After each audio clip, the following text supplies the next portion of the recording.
59 grams, close enough. I'm going to regret that. I bought the MacBook Neo so I could have a little laptop for home. My old M1 MacBook Air has been around for a really long time, and it's usually connected to this setup to control the cameras. I was kind of tired of taking this apart to take the laptop back home whenever I wanted something little to work with at home. And since the Neo is so affordable and I don't really need anything epic at home, this seemed like a pretty good buy. The more I used it though, the less I thought that it was anything more powerful than my nearly 6-year-old 2020 M1 MacBook Air. This is the original M1 computer, the $999 base model M1 MacBook Air from the year 2020. Just 256 gigs of storage and 8 gigs of RAM, but nevertheless, an impressive little machine. So in using this Neo and not feeling like it was all that different than the Air, it got me thinking, is the Neo at $599 or $699 depending on your configuration, or I guess now it's unfortunately $699 and $799 due to rising memory costs. Is it actually a good buy, or could you be better off today buying a 6-year-old M1 MacBook Air on eBay that you can pick up for like 400 bucks? The Neo is of course not the M family. It's Apple's own silicon, but I think that everybody knows by now that the Neo is actually an iPhone chip. Specifically, it's the A18 Pro chip, which is from the iPhone 16 Pro, so not even the most current iPhone. So it's a really interesting comparison. The A18 Pro is super efficient, obviously powerful enough for a lot of the daily work that many of us do, but how does it actually compare? In this video, we're going to compare everything, and it's all timestamped, so you can easily jump around to whatever matters most to you. We'll start with the physical differences and then dive into performance. We'll compare benchmark scores and real-world performance, and in the real-world tests, one of the apps I'll use is Narrative's Select Plus Edit, a photo culling app running a local AI designed for portrait and wedding photographers from a company called Narrative, who've kindly sponsored this video. More about them later, but for now, let's get physical. Even though these are, at first glance, similar in size, there's actually a lot more difference between them than just the pretty color. Width and depth are very similar. I'll stack them up, and you can see they're almost the same size there. The MacBook Air is 30.41 centimeters wide, while the Neo is 29.75 centimeters wide. The Air measures 21.24 centimeters deep versus the Neo's 20.64 centimeters deep. So the Neo is 0.66 centimeters or under 7 millimeters less wide and exactly 6 millimeters less deep. Very minimal difference. The thickness is interesting though. The Air is a wedge shape. At its most narrow, it's only 0.16 centimeters thick, but beefs up to 1.61 centimeters at its thickest end, while the Neo is 1.2 centimeters. That's exactly half an inch all the way through. I guess you could say that the Air feels thinner if you're holding it by the skinny end, but overall the Neo does have a very thin and svelte feel to the whole thing. That said, the Neo does have more total volume, about 780 cubic centimeters versus the Air's 653 cubic centimeters. But functionally that doesn't matter as they take the same space in your computer bag. But it's an interesting data point. A comparison that you could possibly actually care about though is the weight, but there barely is any difference. The Air is 1.29 kilograms, while the Neo is 1.23 kilograms. That makes the Neo about 5% lighter, or just a 60-gram difference. About the weight of one egg. Look. 59 grams, close enough. I'm going to regret that. So if we're going to compare the size and weight, then it's basically a wash. But since the Neo is slightly smaller and slightly lighter, we'll give the win to the Neo. Let's move on to the ports. Both the Air and the Neo feature 2 USB-C ports and a headphone jack here and here on the Air, and nothing more. One of the big drama differences you may have heard of about the Neo, though, is that not only are these 2 ports not the same as each other, but they're inferior to just about every other modern computer today. On the Air, both USB-C ports are 40 gigabit Thunderbolt USB 4 ports, each on their own bus even. On the Neo, however, one port is just USB 3 at only 10 gigabits per second. The other port, though, it's actually even worse. Just a USB 2 480 megabit port. I didn't even know that you could package USB 2 performance in a USB-C port. So really all that port is good for is charging your computer. Or wait, or is it that port? Nope, wait, don't worry. There's a really easy way to tell the difference. Yeah, no, there actually isn't. You just have to remember, when you open it, the port that's closer to you, closer, is crappier. Farther is faster. Just remember that. Okay, fine, but what does that actually mean? First off, the Air's ports can support an external display up to 6K 60 Hz, while the Neo can only support 4K 60 Hz. Probably not a big deal, though. I don't think most people with an Air or a Neo are considering plugging their laptops into an Apple Pro Display XDR. But that 40 gigabit versus 10 gigabit per second makes a huge difference in data transfer, or simply accessing files off an external SSD. Fine, neither of these are video editing powerhouses, but still, USB 3 is slow by modern standards. But here's the real rub and why this really hurts. On the Air, I can plug one port into a 4K monitor, which most modern displays will also power the computer. So one cable for external display and the power. Cool, that leaves the other port for fast storage. On the Neo though, I can still plug that external display in, that 4K display with power, but now I can't also plug in fast storage. The only port left is the super slow USB 2 port, and I don't even need that because I'm getting power from the monitor. To add insult to injury, you also can't connect a Thunderbolt dock. It's not just that the fast USB port doesn't support high speeds, it doesn't even support Thunderbolt at all. Outside of an ordinary USB hub, I think pretty much all docks these days are Thunderbolt. Look, in practical use, maybe none of this matters. I've been using the Neo for a few months, even editing in DaVinci Resolve, and we'll talk about that later, and I've never once plugged in anything other than power or an external monitor to it. But for you, this could be a total deal breaker. I think what it comes down to is you just have to accept that if you're considering a Neo, this is really meant to be a standalone machine, not one that you add many accessories to.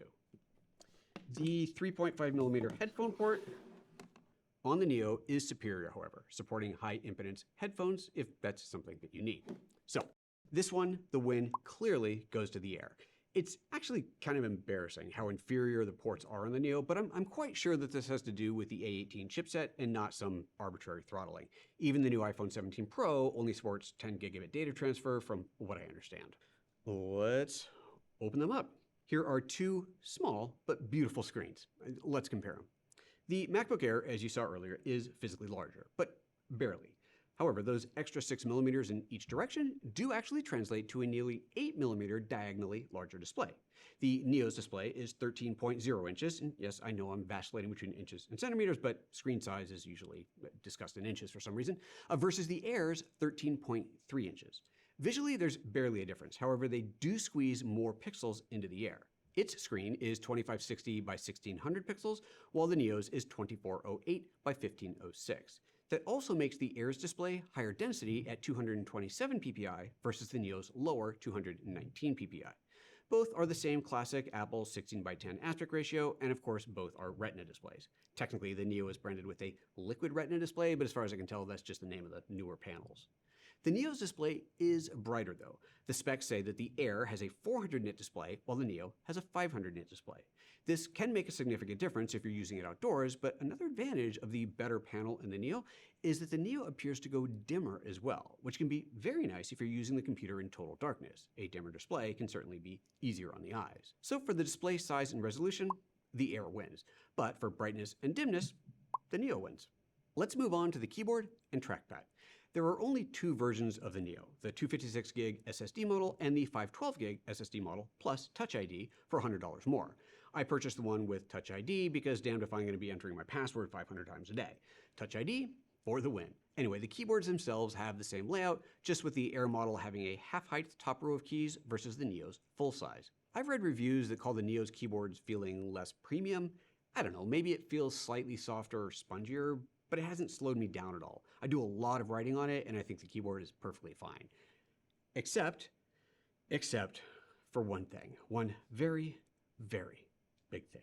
No backlit keyboard. This sucks. Most of the time I'm using the Neo at home, it's either really early in the morning or late at night, and while I'm a very good touch typist, I've had to tilt the screen down to illuminate the keys to find, I don't know, like the right function key or something.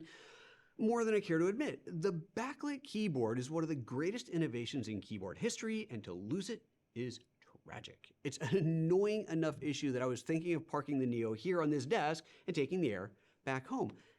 But then I realized that the Air connects to this desk by a Thunderbolt dock, and well, we already know that that won't work. Anyway, for this, the Neo gets the hard loss on the keyboard. The trackpad is slightly smaller on the Neo, but that's not an issue. They both feel great. Apple nailed trackpads a long time ago, and thank goodness they didn't mess that up here. Speakers. You can't expect much from these tiny machines, but the winner here is pretty clear to me. I've read technical comparisons where the Air comes out on top, but to my ears, the Neo is the clear winner. Music sounds louder and more full, more present, if that makes sense, than from the Air.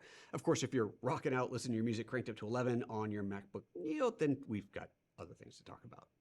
Winner, Neo. For the webcam, that's an easy one too.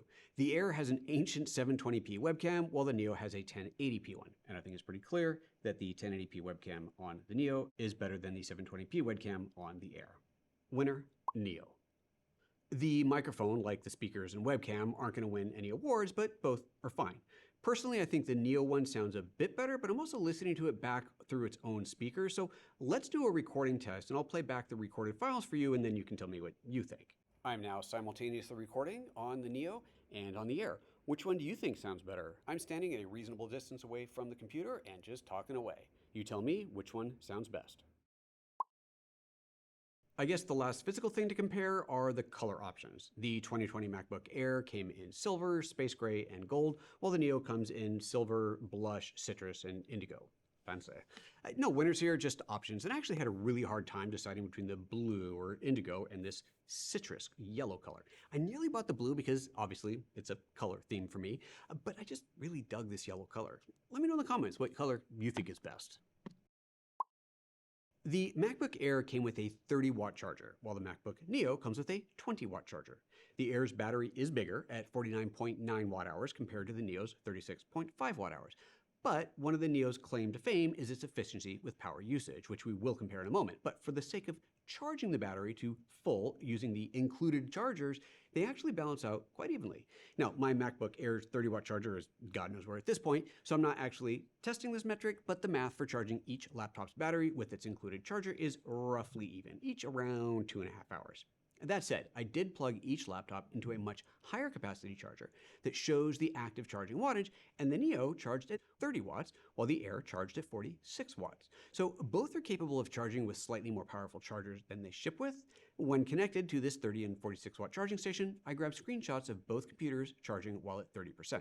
At that moment, the Air showed it would take another 1 hour and 51 minutes to fully charge, while the Neo showed it had about 2 hours and 18 minutes left until fully charged. Just interesting. It's important to recognize, though, that any 2020 MacBook Air that you purchase today will have a somewhat depleted battery. Mine reports 81% maximum capacity, which means just about 40 watt-hours capacity versus the original nearly 50 watt-hours. So to compare apples to apples, as it were, we need to compare the 6-year-old laptop as it stands today, not as it was when purchased. Ultimately, what you care most about is battery life, and this is definitely interesting. I used an app called Endurance, which maxes out all the computer's cores to stress test and compare the two batteries. Since the Neo's screen is brighter than the Air's, I used a light meter to dim the Neo to about the same brightness as the Air at maximum brightness and ran the test.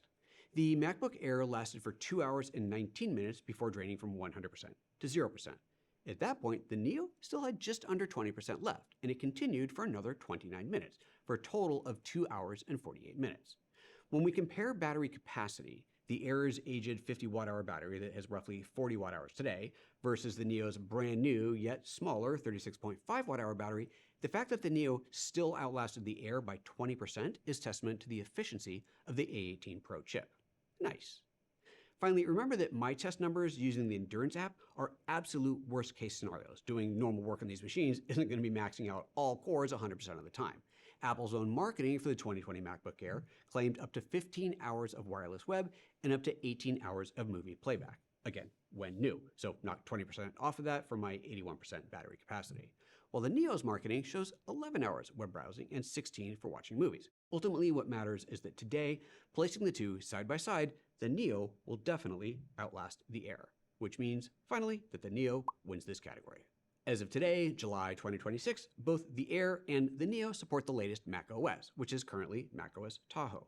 It's reasonable to assume that at some point eventually each laptop will be end-of-life by Apple and newer versions of macOS will no longer be supported. But there's no actual announcement of this, and in fact, as of this recording, every single Apple Silicon Mac ever made, which started right here with this 2020 M1 MacBook Air, still has current macOS support.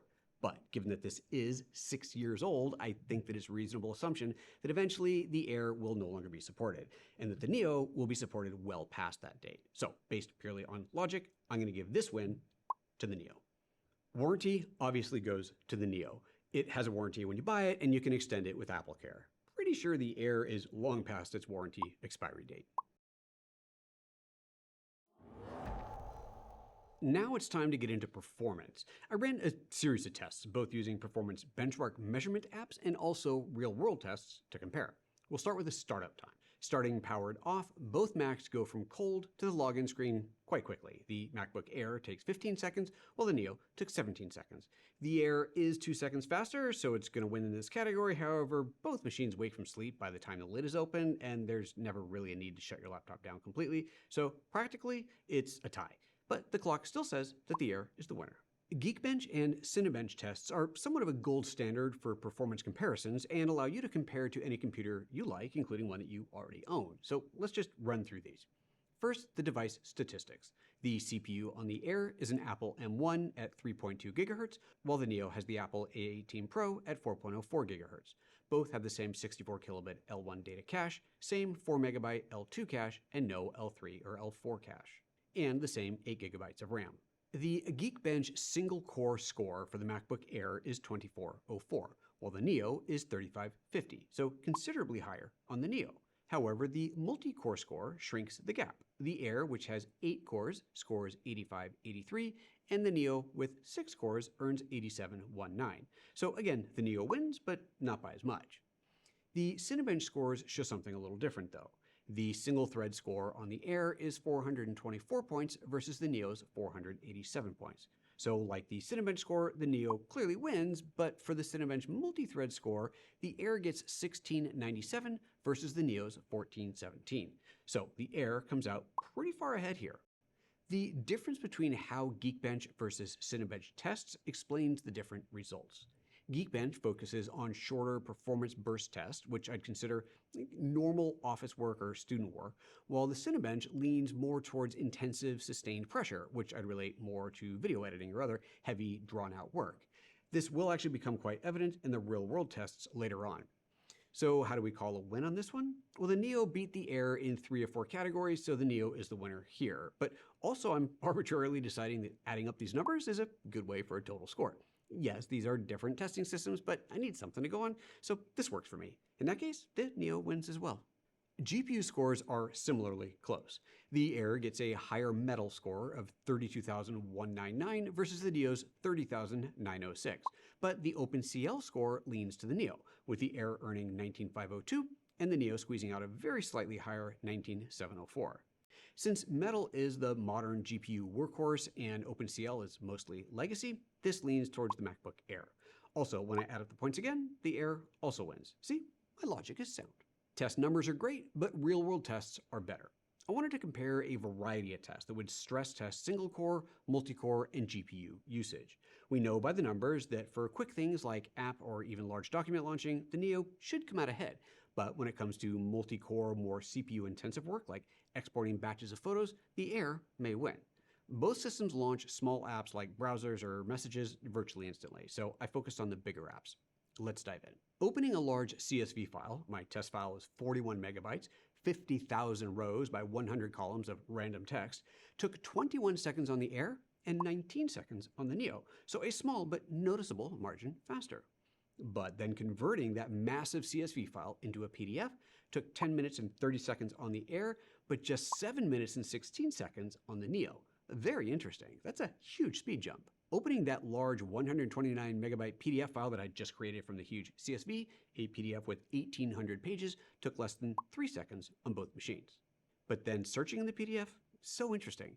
The Neo took 19 seconds to do what the Air did in just 13. Now let's get to some creative apps, and this is what I want to actually demonstrate.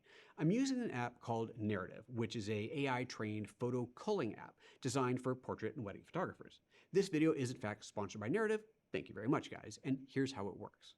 You start by importing an entire shoot, like a wedding. I've got one here that I shot a decade ago. I'll select the same photo of folders on both computers. there are 556 photos in here, and I'm going to click choose at the same time on both. We'll see how quickly each one processes, and I'll add the final times to the chart. Let's do it. So both of these are currently processing the photo. So let me explain what's actually happening right now. Narrative is looking at all the photos, ranking each picture for focus, eye open position, pose, smiles, and a lot more, and more importantly, grouping similar photos together. At an event like a wedding, you're of course going to have loads of very similar photos, and part of your job is to choose the best one or few to share with the client. Narrative isn't taking over, and the company actually has a firm belief that the final decision should always rest with the photographer. But Narrative has sorted them by what it thinks are the most likely candidates and done that in groups. It's very handy. All right, the Neo finished first, so I'll put those final numbers on the chart. For now, let's just see what Narrative has done. First of all, let's take a look at the views that you have. I'm currently in this loop view, which just shows me each individual photo in a row there. I can go to a grid view and just see all your photos in this kind of normal grid pattern. But this is the interesting view right here, the one in the middle. This one is called Scenes View. And here, what it's done is group the different scenes together that look like they belong together. So here's a great example.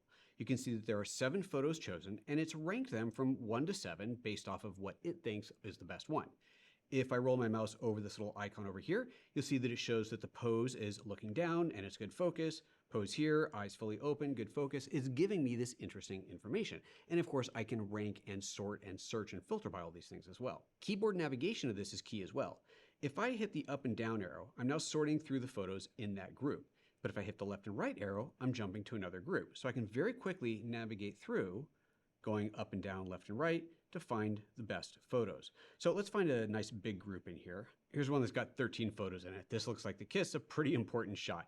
So once again, I can go up and down to sort through these. And then as I'm looking at them, I can mark my favorites. I can mark them with colors, with star ratings, whatever you like. You can work the way that you've always worked. Nothing really changes. This is just giving you the ability to find those better photos quicker. Once you're done culling your images, you're ready to send them off to your photo editor of choice through a process that Narrative calls shipping. So here's how this works.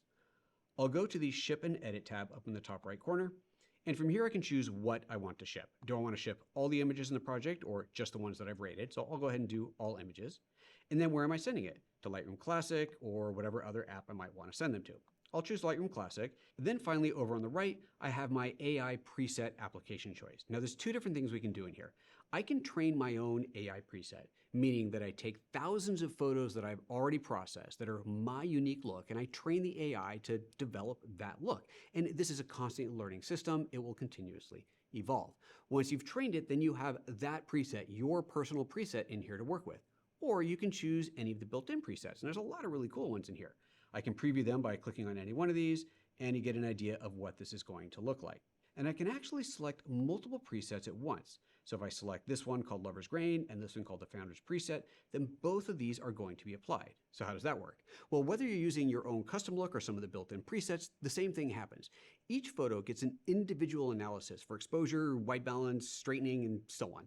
That look that you've chosen is applied to each photo along with all those other base adjustments. That look or preset is saved as a snapshot. And if you have multiple presets selected, then each photo gets multiple snapshots. Now I've already shipped this library over to Lightroom, so let's go ahead and open up Lightroom and see what that looks like. I know in doing this that the MacBook Air took 10 minutes and 21 seconds to process then import into Lightroom, while the MacBook Neo took 12 minutes and 51 seconds. So here, the Air has won. So let's look at what Narrative has exported to Lightroom. Let's filter by rated and choose one of the photos that I had rated previously. If I look at the picture in here and go to the Develop tab and look under snapshots, you'll see the 2 snapshots, Lover's Grain and Universal Hue. I guess when I did this earlier, I used different presets than just now. You get the idea. So there you can see these 2 different looks. I just roll my mouse over each one and that preset is applied.